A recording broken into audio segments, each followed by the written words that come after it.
অহংকারী দাম্ভিক লোককে পছন্দ করেন না। অহংকারী, আমাদের তো অহংকার টহংকার নাই না? আছে অহংকার আছে? কিসের অহংকার বলেন? টাকার, আর ক্ষমতার, আর সৌন্দর্যের, আর হ্যাঁ পাওয়ার, সোশ্যাল পাওয়ার। এই যে অহংকার, অহংকারের খাঁচা থেকে মুক্ত রাখো আমাদেরকে তুমি প্রভু হয়ে পড়েন আমিন। এটা একটা ভয়ঙ্কর খাঁচা। আচ্ছা, অহংকার করার আমাদের আছে কি বলেন তো? কিছুই নেই। আল্লাহ বলে ওয়া খুলিকাল ইনসানু দাঈফা, তোমাদেরকে আমি দুর্বল করে তৈরি করছি। আমরা দুর্বল, শুধু দুর্বল না, দুর্বলের ঘরের দুর্বল। আমার বাপ ছিল দুর্বল, আমার দাদা ছিল দুর্বল, আমরা 14 গোষ্ঠী কি? হাল আতা আলাল ইনসানি হিনুম মিনাদ দাহরি লাম ইয়াকুন শাইআম মাযকুরা। আল্লাহ বলেন একটা সময় ছিল উল্লেখ করার মতো তোমার কিছুই ছিল না। আজকে তো এত লম্বা চওড়া মানুষ, আমরা কিছুই ছিলাম না। আল্লাহ বলেন হাল আতা আলাল ইনসানি হিনুম মিনাদ দাহরি লাম ইয়াকুন শাইআম মাযকুরা। তুমি কিছু ছিলা, একটা সময় কিছুই ছিল না, উল্লেখ করার মতো তুমি কিছুই ছিল না। অস্তিত্বহীনের জগৎ থেকে তোমাকে আমি অস্তিত্ব আনলাম।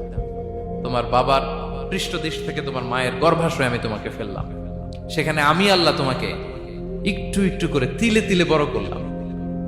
9 মাস 10 মাস পরে মায়ের পেট থেকে দুনিয়াতে তুমি আসলে। দেখেন তো দুনিয়ায় আসার পরে আমাদের অবস্থাটা কি? কাপড় নাই, চোপড় নাই, এভাবে চলে আসছি। আসার পরে কেউ যদি মুখে খাবার তুলে দেয় তাইলে খাইতে পারি, হ্যাঁ, তাও লিকুইড খাবার, এদিক দিয়ে দিলে এদিক দিয়ে পড়ে যায়, খালি মুছতে হয়। মেহমান একজন এসে আদর করে কোলে নিচে পেশাব করে দিছি ভরাইয়া, আছে না নাই? হয়েছে না, হয়েছে না? এরকম আদর করে একটা কোলে নিছেন, এখনই না ডায়াপার আসছে মিয়া। আজ থেকে 10 বছর আগে এগুলো ছিল নাকি?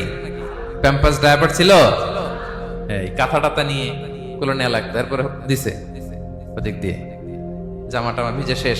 ইভেন রাসূল সাল্লাল্লাহু আলাইহি ওয়াসাল্লামের কোলে এরকম বাচ্চারা পেশাব করে দিছে, এরকম হাদিস আছে। আদর করে মায়েরা বাবারা আসলেই তো তার বাচ্চাকে রাসূল সাল্লাল্লাহু আলাইহি ওয়াসাল্লাম কোলে দিতেন, পেশাব করে দিতেন। তো কার কোলে উঠছে এটাও জানি না, পেশাব করে ভরাই দিচ্ছে।